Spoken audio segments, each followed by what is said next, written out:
Okay, Boker Tov to everybody. In case you didn't hear me, let's say that again. Boker Tov to everybody. I already said a blessing, so I hope you have your delicious cup of coffee as well that we're blessed with.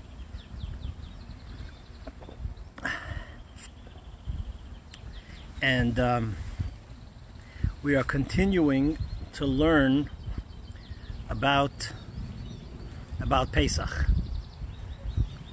I think it's less windy this week over here at this spot, which I like a little better because the shade is better over here. It's not as hot. So let's get right into it as we're learning here about Pesach.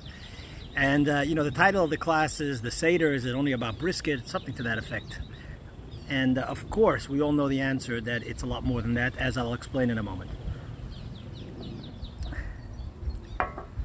So, first by way of maybe general introduction, and that is, there's a story that I heard, or maybe an anecdote from a very dear rabbi, favorite rabbi, he's a great speaker, Rabbi Shais Taub, and he often, or from time to time, relates the following story that he would hear from his father. His father was a psychologist, so he would like to share this incident that there was a fellow who was in a mental institution, was struggling, and he got, I guess, better. And the doctor says to him, it's okay. I'm gonna let you go. I'm gonna let you go back into society and so on. So the fellow asks the doctor, but all the people that I'm around, they know me as crazy. So if they know me as crazy, then I'm going to get out of here, and they're going to treat me like I'm crazy. So the doctor says, don't worry, I'll give you a certificate, and a certificate that says that you're normal. This is like one of these known psychology jokes. Fine, he gives him a certificate, he lets him go, he's out and about, and basically, whoever he would meet, from that point on, he would ask the person, are you normal? And the person would look, yeah, I think I'm normal. Yeah, I'm normal. He says, but do you have a certificate that you're normal? I have a certificate that I'm normal. So that would be his communication with everybody around him, that he could prove that he has a certificate that he's normal. So, we're living in a time that is not normal. It's not normal. And we yearn for the time to go back to normal. And then you hear people saying that, no, we don't want to go back to normal. Because what was the point of all this if we're just going back to normal? So let's talk about that for a moment.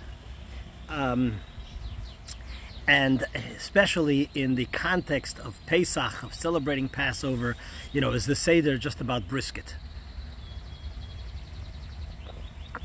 As a way of sort of a general introduction, and then we'll maybe give an insight or two on the actual Seder.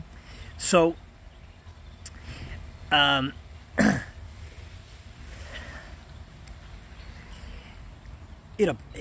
was asked this question, and I'm sure it's been on many people's minds. The question is, Rabbi, this year, are you going to be doing a live Seder via Zoom or some other, live interaction medium, technologically? And the answer to that is, like everything else, that we have a Torah, we have Jewish law, which is based on how we properly interpret Torah practically, halachically, and the answer is that it can only be done if the person you're doing it with is in a life-threatening situation, if you would not do it via Zoom. And that was a question I was asked by more than one. Rabbi, could we please do so? And I would love to do it, and every rabbi would love to do it. Of course, we're there for each other, and we would love to do it. And by the way, just digressing, because again, this is Facebook. Imagine we're all together in a room together. And when I mean to say that we're doing this for each other, I really mean that, because I've gotten thank you, Rabbi, for giving this class, thank you for being here. But I want you to know, and this is the truth, that as much as it is a help to those listening to the class and ideas and thoughts and instructions, this is perhaps even more a help to myself or to any rabbi personally, because the ability for us to be able to give and to be there is a tremendous benefit to us in terms of feeling that we're achieving something during this this difficult time. So a thank you to you for being there to allow us to together communicate about Pesach and anything else that needs to be done. So that's just a side point. But getting back, I know it's a story within a story within a story. We'll try to track back over here.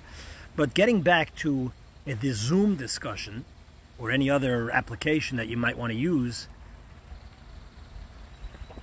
I think that while some people might have a difficulty in saying, Rabbi, it's an emergency, why can't we do Zoom? Big deal, what's going on? And the rabbis are being too technical and too difficult and too whatever.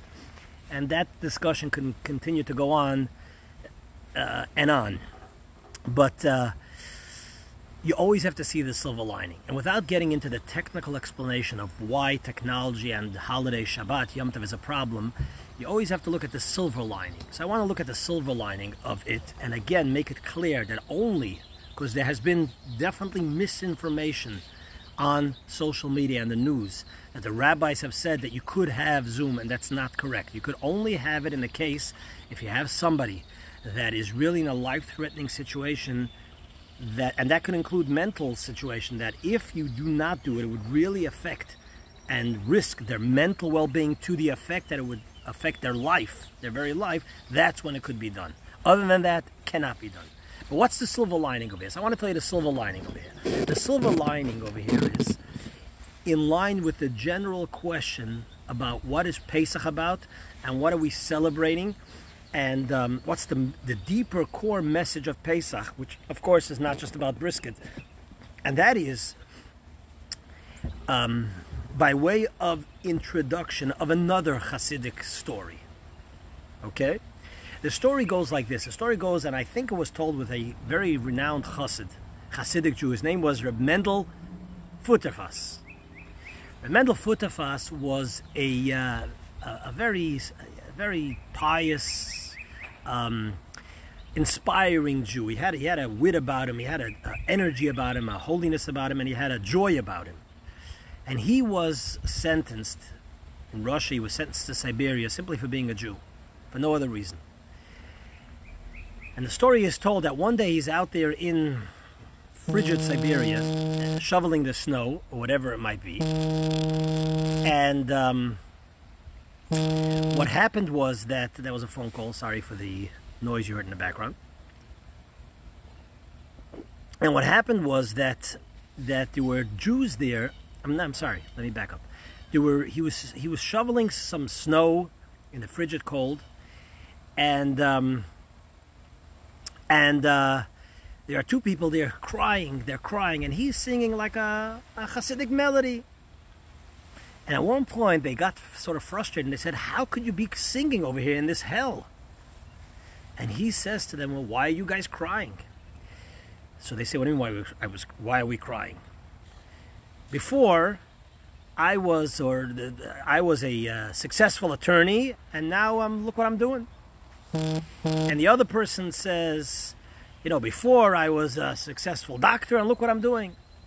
And Reb Mendel responds, and he says like this. He says, "That's exactly why I am singing."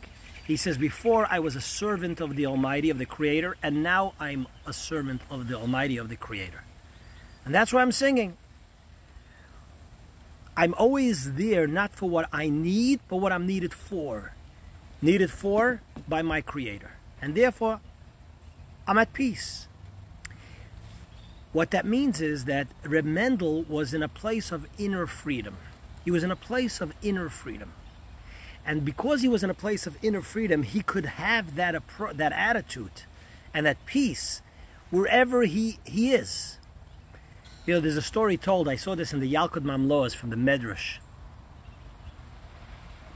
And I'm only saying the story for the positive part of it, although there's a negative part to it, as you'll hear in a moment. There's a story told about a fellow whose father was an alcoholic. He was an alcoholic. And whatever he tried to do to help his dad did not work. One day he's coming home from shul, this fellow, the son, and he sees a fellow like laying in the street in his own schmutz. I'll leave it at that.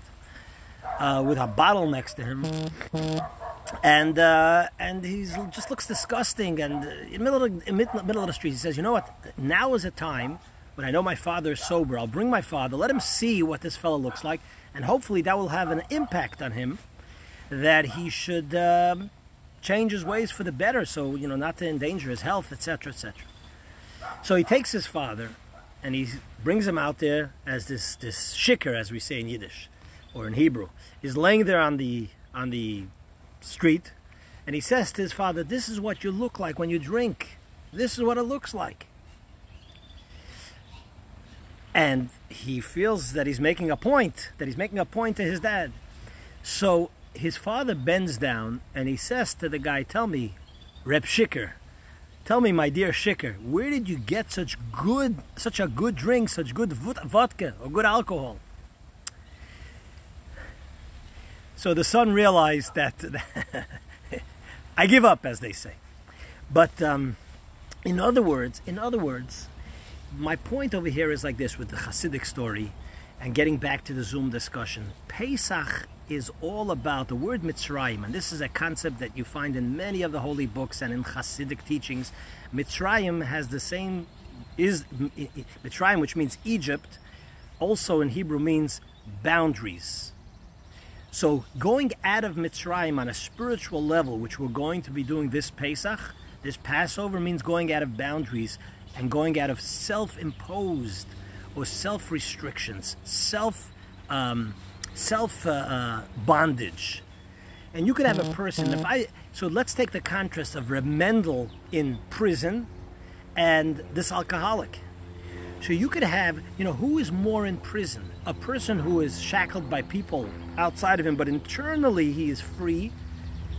Internally he has a deep faith, and he has a purpose, and he has meaning, as the famous basis of the book from Viktor Frankl, right? The basis of what he saw and observed of people who had more success, for lack of a better word, in surviving the Holocaust. So someone who's internally free versus somebody who is externally maybe in bondage, but internally, who's more in bondage, the alcoholic or Reb Mendel in prison? But he says, "I'm doing what I'm needed." And the same thing within ourselves. We all have our areas of bondage, our areas of enslavement, and so on. And Pesach is about breaking out of those. And we all have those examples that we could think about. But more importantly, since we're talking about Pesach, Pesach is about breaking out of our bondage in terms of growing Jewishly, growing as a person who is a servant of God, who is a descendant of generations of a beautiful tradition and link that we are linked to as a Jew. That's what Pesach is, and that's what we're celebrating. So I want to go back to the Zoom question in that note. There are things that you did every single year for Pesach, whether you're 90 years old, 80 years old, 70, 10 years old, 5 years old. 5 years old, you don't have much of a history, right? And every single year you came Pesach, and you relied upon maybe your father, mother, grandparents to lead the Seder table.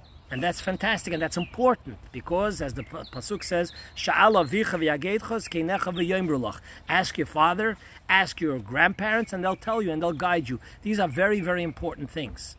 However, this year, based on the circumstances, God is saying to us, you got to break out of that. This year, you are the Pesach leader. Don't rely on Zoom. Don't rely on rabbis. You could rely on all these things before Pesach to get yourself educated, to become more knowledgeable, to pick your favorite Haggadah. There's so many Haggadot, and beautiful Haggadot that have so much insight. There are so many classes that will be given teaching you how to lead your own Seder. My honorable nephew, Rabbi Yankee Denberg, I think tomorrow night will be giving a step-by-step Seder instruction. And again, there's so many out there, both on our website. You go to Coral Springs Chabad, how to conduct your Seder, you'll find instructions. This year, because Zoom is not permitted unless someone's life is in danger, you that are watching right now, and myself, we have to become the leaders the head of the Seder. We have to become more educated. And that's a beautiful thing. That's a wonderful thing. You become the leader. You take care. You head the Seder. You become knowledgeable. Why do we have mar? Why do we have matzah? Why do we have the 4 cups? Why do we dip? What is the insight in the Haggadah that I'm going to share? How am I gonna inspire my children, all 4 children? That is the beautiful challenge of this year's Seder. So, just letting you know, that's my introductory insight over here, and that will be your biggest going out of bondage. Because if you're going to go ahead and you're going to have to lead the Seder this year, that will be totally new for you. So let's all get ready. So that's one thought that I wanted to share over here. Now, going to the Seder table, and again, you guys are welcome, whoever's out there listening, you're welcome to send us some questions. Hopefully I'll be able to see it here as some of the messages are coming up, as I see all the wonderful people here watching. But because of the limitation of time, we can only pick 1 or 2 things, and I'm going to pick some things that are relevant, I think, to our time and our day and age. So first of all, and not necessarily in priority, but in the order of as I'm turning the pages of the Haggadah over here, as I'm sitting here in my little Amazon in my backyard, little dock here right by the canal, just to change the view, just for a moment, to give you a little view of what it is over here. Very beautiful. I have my own little fake duck somewhere over here.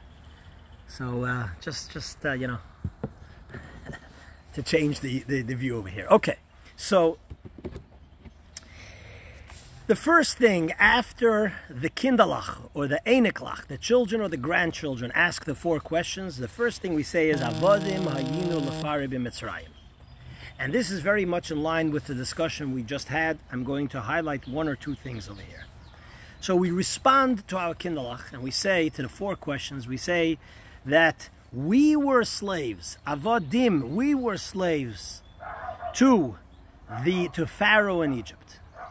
God took us out from there with an open arm, with a strong arm, and with a strong hand and an open arm. And if God would not have taken us out of Egypt, we would still be slaves to Pharaoh in Mitzrayim. And then the verse continues and says, the paragraph continues, even if we are all wise and smart and we all know the entire Torah, it's a mitzvah to go ahead and share the story of the going out of Exodus. So let's try to give this a little bit meaning over here and personal. So first of all, the obvious question is, if God would not take us, what does it mean that we were slaves? Avodim hayinu. And every one of us says that we were slaves to Pharaoh in Egypt. That's number 1. And what does it mean if God would not have taken us out of Egypt, we would still be slaves in Egypt? What does that mean? I mean, Egypt is long gone as a superpower with pharaohs and so on. So, based on what we said, we started the introduction of the class, Avodim hayinu lefaro b'Mitzrayim, that we're not just talking about the physical Egypt, we're talking about the spiritual Egypt, the concept of Egypt, which is bondage, inner bondage, addiction. And we all have our different addictions and all our levels of bondage, which this is what it is, I'm not doing anything more, this is who I am, etc., etc. You know, you could fit that, you could stretch that in many different scenarios. So avodim hayinu, until Passover night, we are in bondage. But even more so, the Maharal, the famous Maharal, the creator of the Golem, gives a wonderful insight over here. The Maharal says that when God took us, because the question is, as we asked, we don't have Mitzrayim today. So what does it mean if God wouldn't have taken us out of Egypt? We would still be slaves. So this is a famous Maharal which is often quoted. The Maharal says, Rabbi Yehuda Lau from Prague, again the creator of the Golem, for those who have visited Prague. So he says like this. He says that when God took us out of Egypt, He didn't just take us out of Egypt in terms of geography. From that point on, God made us internally free. That our soul, the Jewish soul, is never truly in bondage. There's an inner freedom that we have that has become part of who we are. And that's why throughout history, although Jews have gone through the greatest persecution and horrors of any nation, we have still maintained our inner dignity and pride of who we are. And that happened when God took us out of Egypt. When He took us out of Egypt, He made us an eternally and an internally free people forever. That we can never really be in bondage internally. So that's what we say, that avodim hayinu lefari, if God would not have taken us out of Egypt, we would still be enslaved. But now that God took us out of Egypt, not only did He take, I remember as a kid, I know maybe some of you, I think Marvin is watching, some of you know the New York nostalgia or things from the olden days we were kids. I think there was an advertisement. You could take the Salem out of the country, but you can't take the country out of Salem. Some sort of advertisement I remember clopping in the radio when we were kids. You could sometimes take, there's I think over a 50%, I'm not sure the numbers because I didn't look this up before the class, the recidivism rate, the rate of people who come out of prison, who end up back in prison, is alarmingly high. Because you could take a person out of prison, but you don't take the prison out of them. But when Hashem took us out of Mitzrayim, out of Egypt, He made us an eternally and internally free people. That He didn't only take us out of Egypt, He took Egypt out of us forever. So that's one of the insights here of Avodim Hayinu, that we were slaves to Pari and Mitzrayim. Now, I want to share another one or two thoughts, and with that we will conclude our pre-Pesach class. And if you have questions, again, you're welcome to post over here. Hopefully I'll notice and I'll address them. There's another very beautiful section in Dagod, and it's one of the classic Hasidic and interpretations based on a Kabbalistic teachings, okay? So listen to this, because I know people out there like Kabbalah. We have over here the Haggadah in the next section, in order to prove that even if we are great scholars and we know the entire Torah, we still have to tell the story. The Haggadah goes on to tell us Ma'aseh b'Rabbi Eliezer, Hebrew and English. Ma'aseh b'Rabbi Eliezer is a story with Rabbi Eliezer, Rabbi Yeshua, Rabbi Elazar ben Azariah, Rabbi Akiva, Rabbi Tarfon. These are the greatest scholars, not only of their day, basically of Jewish history. Rabbi Akiva, Rabbi Yeshua, Rabbi Elazar ben Azariah, these are the greatest scholars of the Talmud. Rabbi Tarfon, and they were saying the story of Yetzias Mitzrayim the entire night, until their students came and told them it's time for Kriyas Shema. So this is actually an introduction to the next piece that I wanted to say, that but I'm just going to give a quick insight on this as well. The Rebbe tells us very beautifully that why is it that they were saying the story until their students told them it's time for Shema in the morning? They didn't know themselves it's time for Shema. And this is a very apropos lesson for the time we're in.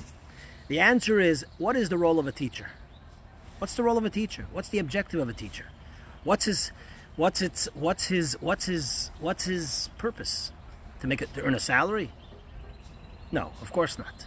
Yes, you have to earn a salary. The purpose of a teacher is to impact and affect and especially we're talking about Pesach, turn into healthy spiritual Jews, their students. So these were their teachers.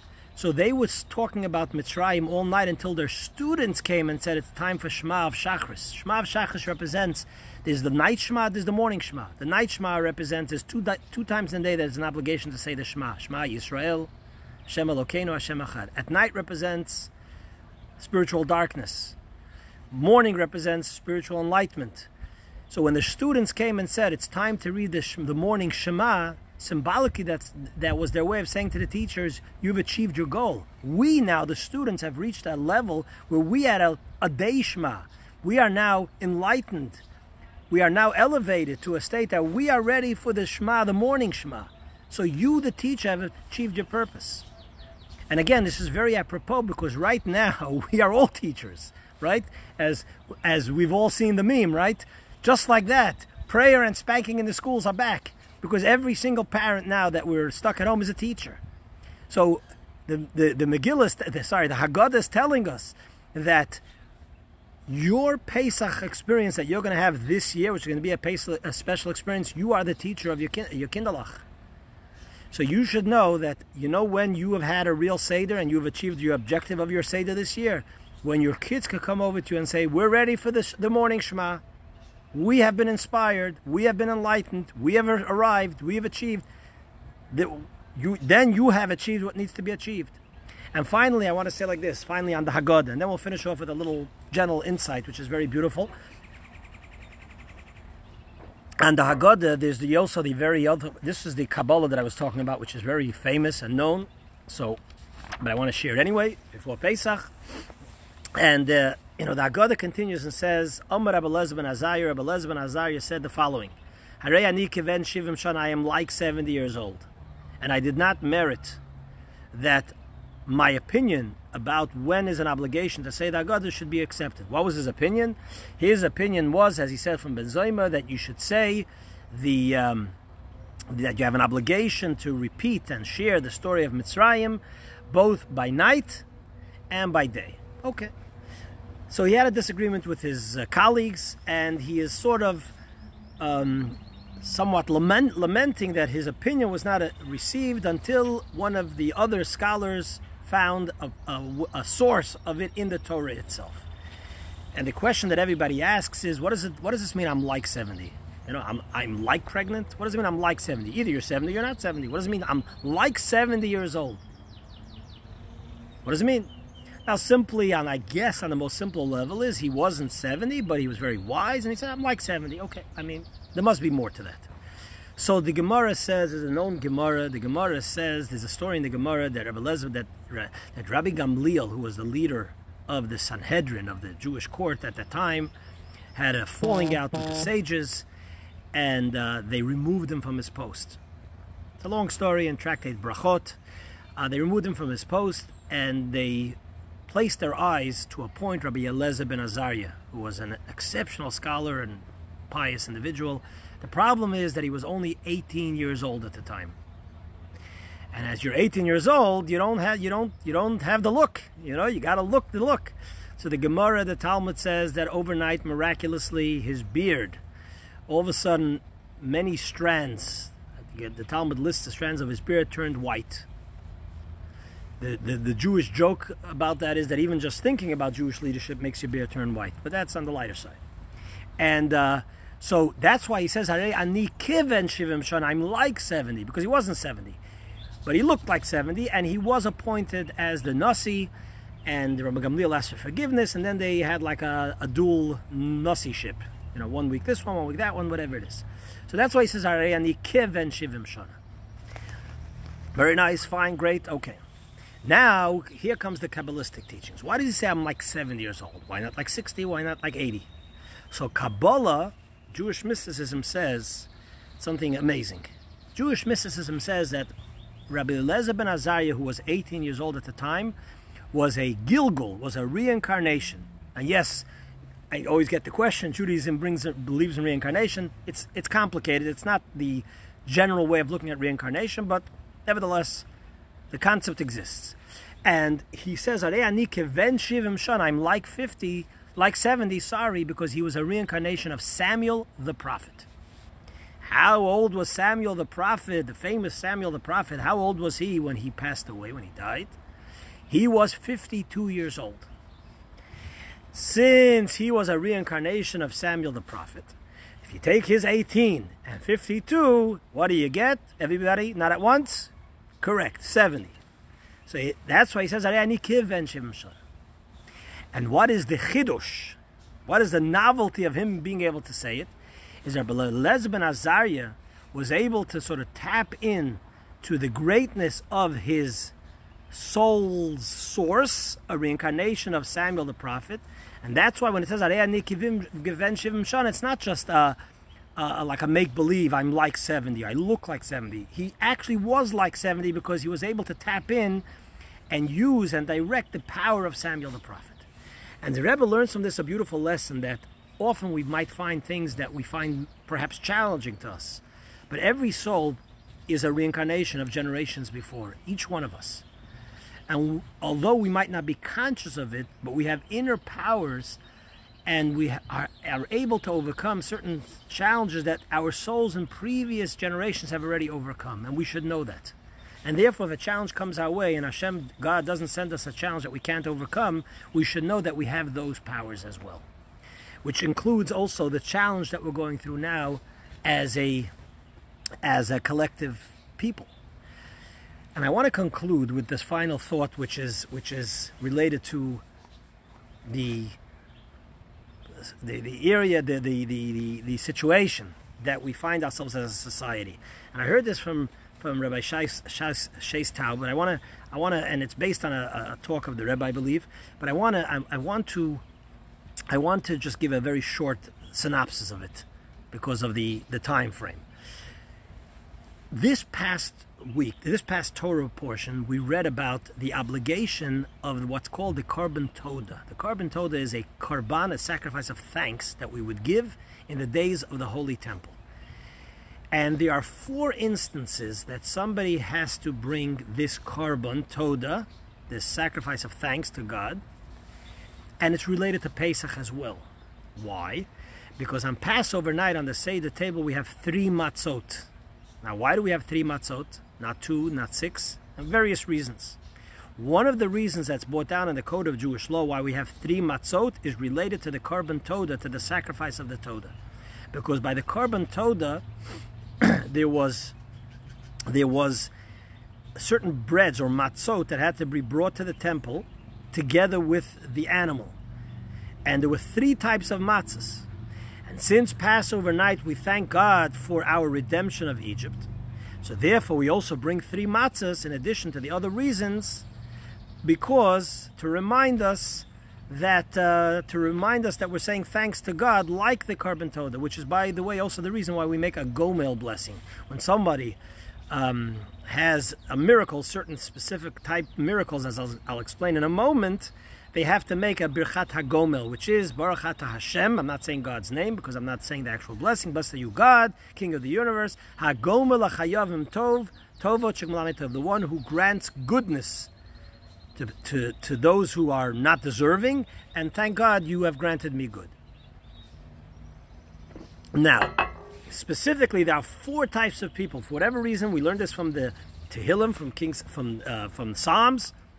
It says there are 4 types of people that would have to bring this Toda Korban, Toda sacrifice, and the same thing today for the blessing. There are 4 types of experiences, which are somebody who recovers from illness, somebody who has traveled in the desert. In those days, traveling in the desert was of course very risky. Somebody who travels on the sea, crosses the sea, travels on a sea voyage, and someone who is released from prison. And in order to remember this, the Balaturim and other sources say that there's an actual Roshei Tevot, there's an acronym to remember this. And that is that every single day, 3 times a day in the Amidah, we say the following. We say, V'chol ha'chayim yoducha sela. All those who are alive will thank you. Yoducha will thank you, will praise you, sela, forever. The word yoducha is the same root as the word toda. It means not only that, but it also is connected to the word toda. So here the verse alludes to the fact v'chol ha'chayim. How so? Because if you take the word chayim, as I mentioned before, is an acronym for the 4 who are obligated to bring the Toda and to say the blessing today when we don't have a temple. How so? Chola is a chet. If you remember from Hebrew school, it's a yud and another yud and a mem. Chet stands for chola, someone who is sick and who is recovering. Yud stands for Yusurin, which stands for somebody who is in bondage and released from bondage. Yud stands for Yam, which means the sea. They're crossing the sea. And the Mem stands for Midbar, the desert. Chayim, again, Chola, Yusurin, Yam, Midbar. Or Chola, Yam, Yusurin, Midbar. The 4 that are obligated to bring this Toda. So the question over here that we need to ask, Chayim, the word Chayim means life.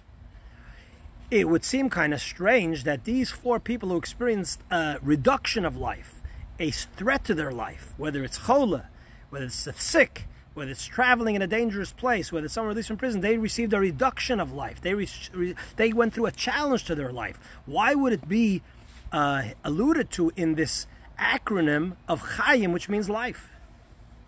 And the answer, a very beautiful answer that's given, and this is so, again, apropos to the time we're in. The beautiful answer to that is because there's life and there's life. I used to have a teacher who would say, are you alive or you just were not hit by a truck? It's real life is somebody who goes through a challenge, overcomes it, and grows from it, and continues to live positively. That's real life. To share something personal over here, and I hope the family doesn't mind. I'm not going to say who it was with, but it was a dear member of my family that after they passed away, they left a little note for their spouse. And listen to this. The fellow was a wise individual, and said to this person, to their spouse, who was devastated by the loss of their husband of so many years, said, look, you have the choice to either, from this point on, to be a widow or to be a grandmother.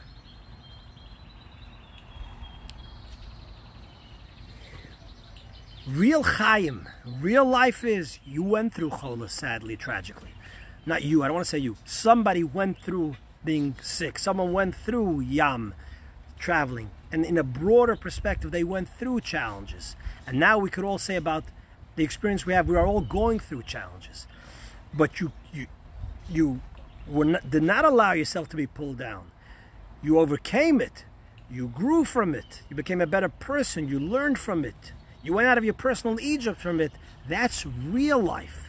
Because that's a life that could withstand any challenge. There's a law in Jewish law that if you have a document, you take out a document that says, let's say someone owes you money. It could be challenged in court. There's one document that cannot be challenged. If it already has been challenged in the past and the court gave its stamp of approval. When you had an incident in life and you went ahead and you overcame that's a much truer, realer life. It's withstood the challenge. There's a saying from the Baal Shem Tov. The Baal Shem Tov says that there's a verse that says, Eis tzari Yaakov mimeni yevasheh. It's a troubled time for Jacob. This is a verse in the Torah. It's a troubled time for Jacob, and from it they will be saved, or he will be saved. So the Baal Shem Tov, the founder of the Hasidic movement, said, Umimeno yivasheh. From it itself you will become saved. The very challenge will be your salvation because you will grow and become a better person. You'll be healed from it. Now I see someone sent a question. But it's a half a question, so I can't really respond to it. I apologize to that. Anyway, so just in conclusion again, if you have any questions, if you need any help, I very want to again strongly urge you to make sure to sign the sale of chametz. If you don't have matzah, we've had people all week last week coming by and picking up matzah. If you don't have enough food for Pesach, last week we had a wonderful drop off twice at the synagogue. If it needs to be delivered, we could arrange that as well. Do not be shy. It could be done confidentially. Please reach out to us. We'll make sure that you have what you need for Pesach. You need a Haggadah. If you need instructions how to lead the Seder, there's so many avenues to do that. I want to again mention my nephew, Rabbi Yanki Denberg, will be giving a full class on that. I think my son-in-law, Rabbi Moshe Yaris, already gave one. He probably has it as recording. Probably, I would assume, in Hebrew. If you need any of this information, please reach out and we will be there. Or if you know somebody else, please reach out. We're all going to have a wonderful Pesach together, a memorable Pesach, a meaningful Pesach, an uplifting Pesach, a Pesach that we will all truly go out of our personal Egypt. Everybody, thank you for watching. Share with others words of Torah, and that's what it is. Really, it's all good with Hashem's help, and may all those who need to be healed from this illness, may God Almighty bless them for a full and complete recovery. Everybody, as we say in Yiddish, sei gesund.